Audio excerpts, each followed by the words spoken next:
What's up, tribe? How you guys doing? This is going to be your review for Camp Getaway Season 1, Episode 3. Listen, I'm about to be real politically incorrect when I say that this episode was a ball of white privileged millennial bullshit. Okay, let me just go on and jump into this thing. So we start off. It is Pride weekend at the Camp Getaway. It seems like they do a whole lot of things. We're going to get back to the celebrations and the things of such. But everyone is back this week. Okay, we got a little bit of this. We got a little bit of that. We got a new person. We got Mr. Gavin, black guy, balanced out with him and Monica, and he's an accountant in his real life. He's from Connecticut, but he say he from the other Connecticut. He not from, the manicured lawn Connecticut. He from the concrete jungle Connecticut. So okay. And this camp is in Connecticut. I don't know. Listen, I be missing stuff sometimes. I'm just gonna go and be real with y'all. So I knew it was from up north. I said out, upstate New York, Connecticut. Same damn thing. Anyway. So Neely and Trip. Neely, I told you that man wasn't your man. I told you he was not your boyfriend. He never was your boyfriend. I told you was getting all that attention because you were the easy option, because you were the only one. He already knew you. He ain't have to work that hard. Now, I don't know whether he got the cookies or not, but that is what that was all about. It was about him getting the cookies. You asked for a date. He took you on a date. The footage we saw, y'all was walking down the street with a dog that you said wasn't even his dog. Who does that? Who borrows a dog for a fake date? I said this child. He was working. Right, he was working. He's a dog walker, and he took you on one of his. He was walking that dog because that was his job, and he just asked you to walk with him. Then he gonna say, "Well, I feel like I feel like we need to pump the brakes on this." First of all, pump the brakes on what? You had already pumped the brakes. Remember, you ghosted her. Then Neely gonna come back and tell everybody it was her decision. We see the footage. We saw him say, "Let's pump the brakes." That's not you didn't do. We'll get back to Miss Neely anyway. Then we have, and this is what I like. This was Neil now. This was his weekend to shine, honey, because he is gay. He's a go-go boy. We see that he does a little bit of drag. He is putting rainbows everywhere. He got his rainbow cut off booty shorts. He's got all of that. Now listen, before Gavin left, Gavin mama prayed over him, and that's good. Gavin needed that prayer, mama. Gavin needed that prayer because these folks are a little special. No. Who is it? Is Neil the one that... I'm still getting these people's names mixed up. But, as always... Oh, and we found out something else. They don't have to wear their uniform on Friday because, David said that he wants the guests to feel like, because they're out there getting the party started. They want them to blend in. They want them to be one of the crew. So they were dressed up like again. And I never noticed that. This is the third episode. I never noticed that they weren't in their camp uniform on Friday night. Duh. But once again, let me tell y'all something. Anybody that's trying to start a business, David is giving y'all a crash course and what to do. Because it's the little things like that you just don't think about. So anyway, this weekend is going to be all about fashion, laughter, pride, and glitter. Which Claire says gets every fucking wear and she hates it. Listen, Claire, I get you. Glitter is the gift that keeps giving. It shows up and it never fucking leaves. Ever. Like me. Like my niece. She showed up and I don't think she's ever leaving. Anyway, but she can stay as long as she wants. So we have so they're taking everybody to their cabins. They're getting them all set up and stuff. And who the hell comes strolling in there like he on time? Adam is late. Adam is 90 minutes. Well, I don't know what time they're supposed to be there, but he didn't get there till 6:30. Now, Randall was going to be late, but Randall called. I don't know why Randall was late, but she at least called. And David said, you know what? It's not the fact that you are late. It is the fact that you didn't even give me the courtesy to call and tell me you're going to be late. And then you roll up in here and you act like I'm wrong for saying something to you about being late. Adam, in turn, talks about how this ain't what he here for. That in his Monday through Friday job as a corporate whatever for the nonprofit whatever, that he's on point. He shows up on time and he does what he's supposed to do. But the weekend he ain't here for that. Do you not get a fucking paycheck for this? This is what I don't understand. Okay, give me a minute. Give me a minute. I'm about to just go off for a second because this whole episode just. This is what I don't understand. You have a job that takes up 72 hours of your day, of your week. I don't know how much y'all get paid, but clearly it's enough for y'all to keep coming back. You get to drink. You get to party. You get to rub elbows with people that got a little bit of money. You get to play games. You eat. You don't pay for none of that shit. And you even get to bring your friends if you feel like it so they can partake in all of this too.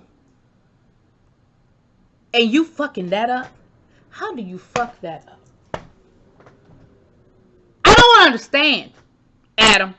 See, this is that damn white privilege shit. This is that millennial shit. How do you feel like you get to be late? And I'm not, you know what, because we're not done with Adam. See, I got ahead of myself because Adam showed his ass this whole damn weekend.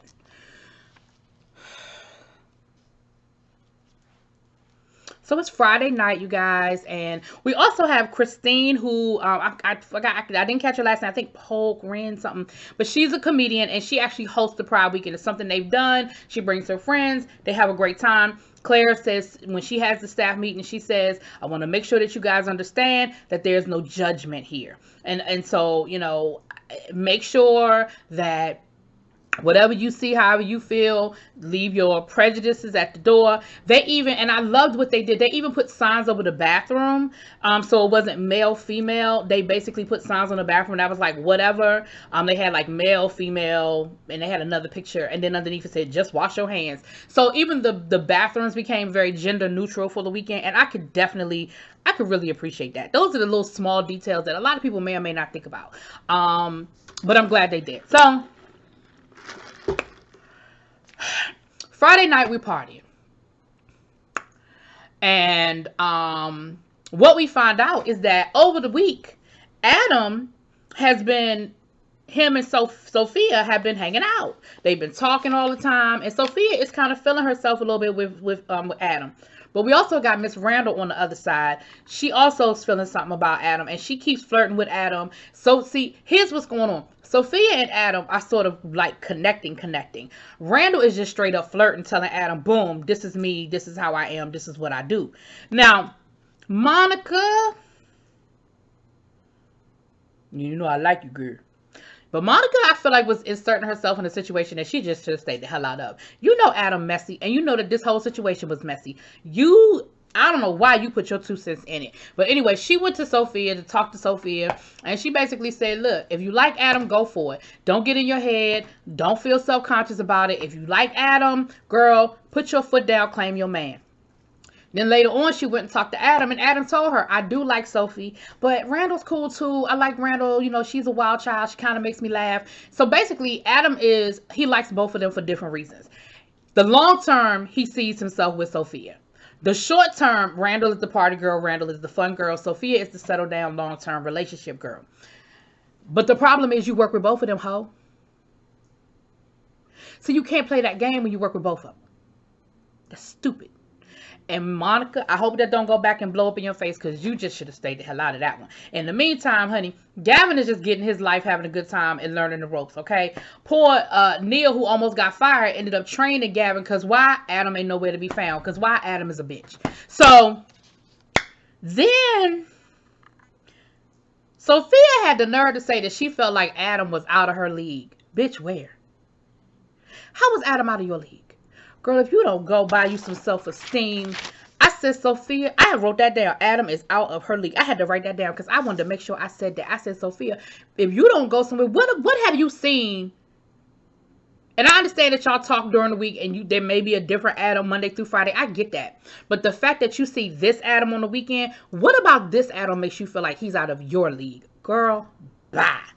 Anyway, we see where the guests wanted to go skinny dipping, and honey, Neil was quick to be like, nope, we're not doing that. Not here, not ma'am, no ma'am, no sir. But I still feel like he was not as assertive as he should have been, because he still was just kind of like, well, I could get fired. Not for the safety of our guests. That's just a policy. Because here's the thing. They could have taken that as, well, we just won't involve you. We're going to do it anyway. But it's really a policy that's in place, not to punish you, but for the safety of the guests. Because like I said last week, if you mess around and somebody goes skinny dipping and they drunk, and then there's a body the next day, who is that? Who they suing? They're not going to sue you. They're going to sue Camp Getaway and David. Whatever.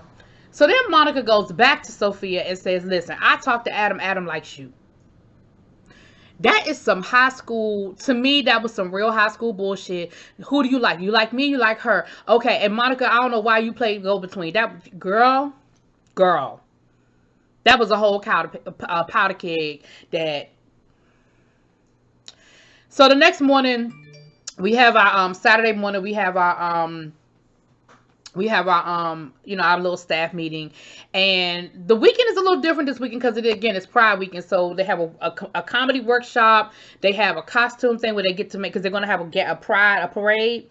So they have a activity where they can kind of make their costumes out of everyday things. Then they're going to have the color wars, which we used to have the color wars. I worked at a high school. It was a smaller school. And during homecoming week, we would have the color wars. Each grade level was a different color, and we would play, and we would get together and play these little minute to win it games. It was fun. The color wars is really, really fun. Then they're going to have a comedy show, because remember I told you Miss Christine is a comedian and she headlining. So Claire just going to throw Randall on there, talking about something. Randall going to be opening up. Randall was like, I am. Now here's the thing, Randall.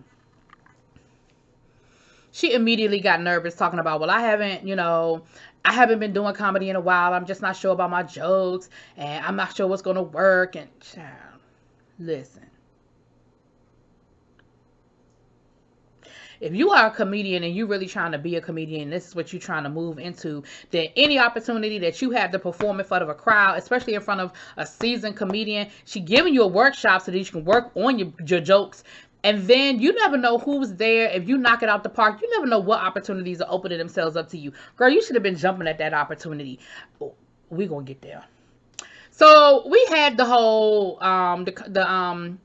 when they were making their costumes, and we get to see Neely. Neely shows us, I forgot she was a beauty queen, honey. And she gave us her whole runway breakdown. And I was here for it. It was nice to see a different side of Neely. It was nice to see the confident. Because that episode last week with her and Trip, I was like, what? But that, you could definitely see the confidence on her. So then we get to the color wars, honey, and we find out that Miss Monica is very, very competitive, okay? The campers were divided into 4 groups. Adam was in charge of one group. Monica, who were the other 2? Was it Neil? Anyway, child, it was 4 groups, child. Y'all know I'm getting the names wrong. Glenn, and I guess Neil, anyway. But it was fun to watch. And of course Monica's team won, because Monica was not here for it. Every time Monica's team lost, honey, she said they was cheating. I said, you are so competitive. But it was fun. The campers looked like they had a really good time. They had the whole parade, which was really cool. Now, the comedy workshop, David made that mandatory. Mandatory, for those who don't understand, means everybody must come. Adam is sitting there with Sophia, and Adam says, I don't really want to be here. You want to come with me? And Sophia, your dumb ass went. Next thing you know, Adam and Sophia are swimming in the damn lake. Now, again, I say to you all, how you fuck up this job? You had to sit through a workshop. Was it that serious? So later on that night, it started raining, and so that sort of threw off the plans, right? While they're trying to move all the stuff in, once again, here go Adam with his attitude about moving the stuff in. David is still pissed off at Adam because Adam disappeared during the workshop, and now when it's time to move stuff inside, Adam is child. Next thing you know, we see Adam, Sophia, and Randall in this real awkward moment where Sophia is feeling her oats because she has been spending the day with Adam, honey, and she gonna offer Randall a drink. Randall gave her that look like, bitch. Now Randall is peeping what's going on. I think Sophia is peeping it, but she's not accepting what she peeping. Randall is peeping the whole game, and Randall is not feeling it. They get ready to go, and child, Randall totally bombs in this comedy situation, at least from the footage they showed us. She was doing the whole single girl jokes. That's not that crowd, boo. You could have taken all of those jokes and turned them into, you could have made them gender neutral jokes. You could have turned it into, woman dating women, men dating men. Like, you could have changed it and made it very relatable. You knew who your fucking crowd was. It was Pride weekend. So from now on, this is what I need you to say, Randall. Don't say you do comedy, Randall. Say you used to do comedy. Say you like to do comedy. Say you want to do comedy. Say you've dabbled in comedy. Say one day you would like to be a comedian. But please, please, don't ever tell nobody again you do comedy. Don't put that in your resume. Take it out. And not because you bombed. Not because you bombed, but because I don't think you took the opportunity seriously. People bomb. Comedians bomb all the time. But I don't think you took the opportunity seriously. Okay, let's be clear. So then Neely and Monica have this conversation about competition. And Neely was saying how she competed for Miss America or Miss USA or whatever, I think 4 times. And she never won. She said she didn't place, but that she was okay because her friends placed.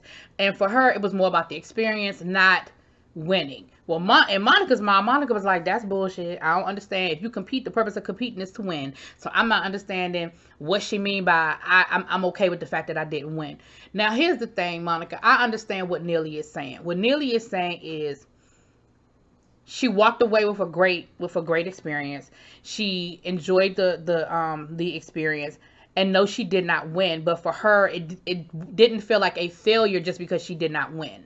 I understand what you were saying, Monica, that the purpose of competing is to win. But I've been in situations like that before where you're competing for something, you don't win, but you walked away with a great experience. And I kind of think that's what Neely was saying without fully articulating herself well. But then she turned it into every time I talk to Monica, it turns into this therapy session that I didn't ask for. Now, I ain't see all of that. I feel like last week you was seeking her 2 cents out when you was going through that bullshit with Tripp. You asked her for her opinion, or you listened to, I don't remember it being no problem last week when you wanted her opinion. But child, whatever. So I feel like there's going to be something brewing between Neely and Monica. I don't know why, but whatever. Let's hurry up and finish this up.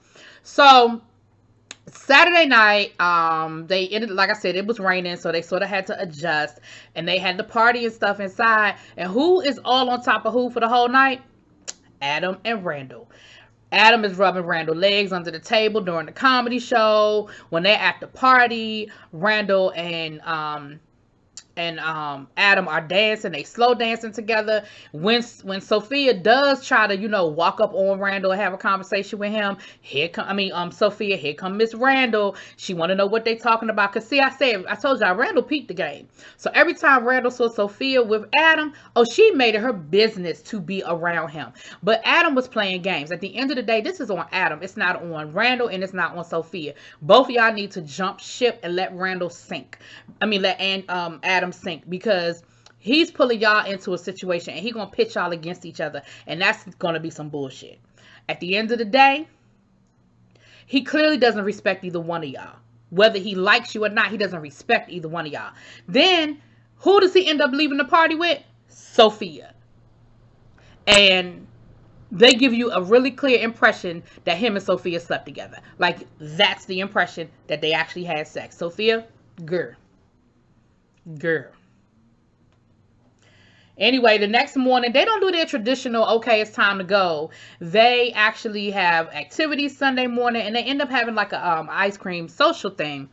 Well, Adam, once again, is 2 hours late. So when Adam gets there, he finally shows up. Monica tells him, she said, okay, so this last 90 minutes is on you.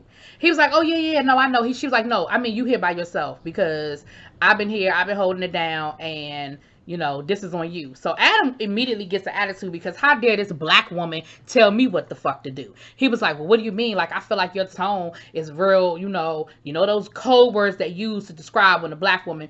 She was like, no, all I'm saying is I was here, I set up, I put everything in place, and I've been here by myself. You've been nowhere to be found. So I'm just letting you know that for these last 90 minutes, bruh, you are on your own. He was like, but I mean, I understand what you're saying and everything, but I just don't appreciate your tone. Like, I don't appreciate how you coming at me. And Monica was like, okay, well, you don't have to appreciate how I'm saying it, but just know what I said. And what I said was, you got this on your own. So Claire is up in the cut peeping it, because Claire don't miss shit, okay? Claire is up in the cut. So Claire comes down there, and Claire's like, yo, Adam, where have you been? Like, you were late. I'm not understanding what the problem is. Adam is going to tell Claire, because Claire actually pulled him aside. See, one thing I can respect about Claire might cut your ass out, but she will pull you aside. She won't do it in front of people. She won't embarrass you. But she pulled him aside and said, listen, I need you to understand the only thing saving you from getting fired is me. And the more you cut up, the more you act a fool, the worse you make me look, because I'm vouching for you with David. Adam is going to say, listen to this millennial bullshit that Adam going to say to Claire. I mean, I don't really give a fuck what David do. I mean, it's not like he signed my paycheck. Who the fuck you think signed your paycheck?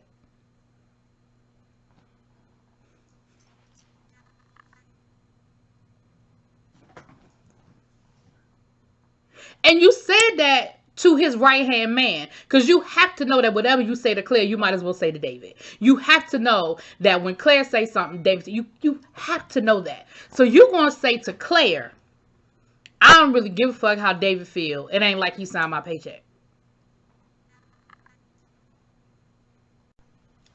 Then he gonna say, if David want to fire me, I'm cool with that. Okay, I'm glad you cool with it, because I feel like that's already gonna happen, because you just said that you don't really give a fuck what David got to say because he don't sign your check. I'm just not understanding your mindset on this, Adam. Like, I get it that it's not your full-time job. I get it that it's not even probably what y'all get paid. Probably it doesn't, I understand that. I get all of that. But at the end of the day, it is a job, and you should respect it as such. And I feel like your attitude was so disrespectful and so flippant. So, of course, what Claire do? Claire called David. David was like, tell Adam, let me see him at 3:30. He was like, let me get everybody on the bus. Let me get the camp straight. And then let me go on and talk to him. Adam ass is going to say, well, what if I'm late for my meeting with Glenn, since they worried about me being late to everything? Adam, what the hell is wrong with you? So Adam went and had his meeting with David, and David was like, listen, I really don't appreciate your attitude. I don't appreciate how you rolled up in here, and I really don't appreciate what you said to Claire. So here's what I'm going to say to you. Don't even worry about coming next week, okay? All right. Peace. And I'm okay with all of that.